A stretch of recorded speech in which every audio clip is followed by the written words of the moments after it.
ಬಸವನ ಬಾಗೇವಾಡಿ ತಾಲೂಕಿನ ನರ್ಸಲಗಿ ಗ್ರಾಮದಲ್ಲಿ ಸಿಪಿಐ ಗುರುಶಾಂತ್ ಗೌಡ ದಾಸ್ಯಾಳ್ ಅವರ ನೇತೃತ್ವದಲ್ಲಿ ಕರ್ನಾಟಕ ಪೊಲೀಸ್ ಇಲಾಖೆಯಿಂದ ಇತ್ತೀಚೆಗೆ ಜಾರಿಯಾದ ಮನೆ ಮನೆಗೆ ಪೊಲೀಸ್ ಅನ್ನುವ ಕಾರ್ಯಕ್ರಮವು ಗ್ರಾಮದಲ್ಲಿ ನಡೆಯಿತು. ಸಿಪಿಐ ಗುರುಶಾಂತ್ ಗೌಡ ದಾಸ್ಯಾಳ್ ಅವರು ಗ್ರಾಮಸ್ಥರಿಗೆ ಕಾನೂನನ್ನ ಯಾರು ಕೈಗೆ ತೆಗೆದುಕೊಳ್ಳಬೇಡಿ, ಅದಕ್ಕೆ ನಮ್ಮ ಪೊಲೀಸ್ ಇಲಾಖೆ ಇದೆ, ಯಾವುದೇ ಸಮಸ್ಯೆಯಾದರೂ ನಮ್ಮ ಇಲಾಖೆಗೆ ಬನ್ನಿ, ನಾವು ನಿಮ್ಮ ಜೊತೆಯಲ್ಲಿ ಇರುತ್ತೇವೆ ಎಂದು ಹೇಳಿದರು. ಇದೇ ಸಂದರ್ಭದಲ್ಲಿ ಹಲವಾರು ಪೊಲೀಸ್ ಇಲಾಖೆ ಸಿಬ್ಬಂದಿ, ಗ್ರಾಮದ ಮುಖಂಡರು, ಗುರು ಹಿರಿಯರು ಉಪಸ್ಥಿತರಿದ್ದರು.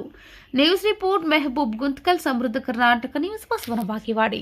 ತಕ್ಷಣ ನಮಗೆ ನ್ಯಾಯ ಸಿಗಬೇಕು. ಅದೇ ತರ ನೋಡಬಹುದು, ಎಲ್ಲ ಇಲಾಖೆಗಳು ಏನ್ ಮಾಡ್ತಾ ಇದಾವೆ, ಎಲ್ಲಾನು ಆನ್ಲೈನ್ ಅಲ್ಲಿ ಲಭ್ಯವಾಗಬೇಕು ಜನಗಳಿಗೆ. ಯಾಕಂತಂದ್ರೆ ಯಾವುದೇ ನಮ್ದು ಏನು ಪ್ರಜಾಪ್ರಭುತ್ವ ದೇಶ, ಪ್ರಜೆಗಳೇ ಕೇಂದ್ರ ಬಿಂದು.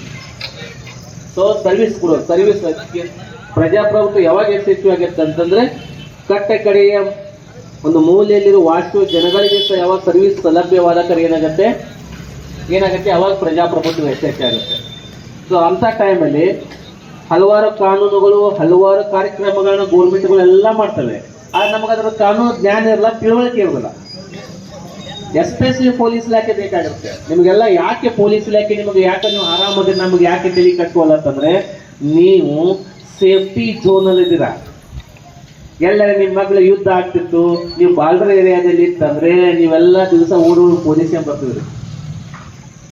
ಬದಲಾವಣೆ ಮಾಡುವುದಕ್ಕೆ ಸಾಕಷ್ಟು ಇವತ್ತು ಕಾನೂನುಗಳನ್ನು ಸರ್ಕಾರ ತಂತು. ಇವತ್ತು ಬಡವ ಬರಲಿಲ್ಲ ಅನ್ನೋದಕ್ಕೂ ಕೂಡ ಇವತ್ತಿನ ದಿವಸ BPL ಕಾರ್ಡು, ಇವತ್ತು APL ಕಾರ್ಡು, ಅದೇ ರೀತಿಯಾಗಿ ಅಸೋರೆ ಕಾರ್ಡು ಅನ್ನುವಂಥವರು ಕೂಡ ತಂದು ತಮ್ಮನ್ನು ಗುರುತಿಸುವಂಥದ್ದು ಒಂದು ವ್ಯವಸ್ಥೆ ಇತ್ತು.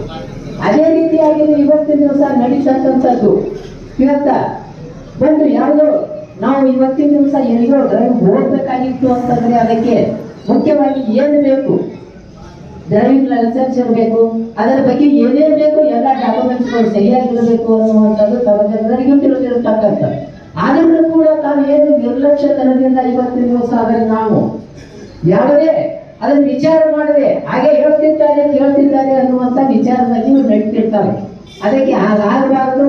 ಇವತ್ತು ನಾವು ಏನ್ ಇದ್ದೇವೆ ಅಂತಂದ್ರೆ ನಮ್ಮ ಮನೆಯಲ್ಲೇ ಪೊಲೀಸರು ಇವತ್ತು ನಮ್ಮ ಮನೆಗೆ ಬಂದವರು ನಮ್ಮ ಮನೆಯಲ್ಲೇ ಇದ್ದಾರೆ ಅಂತ ತಿಳಿದುಕೊಳ್ಳಿ.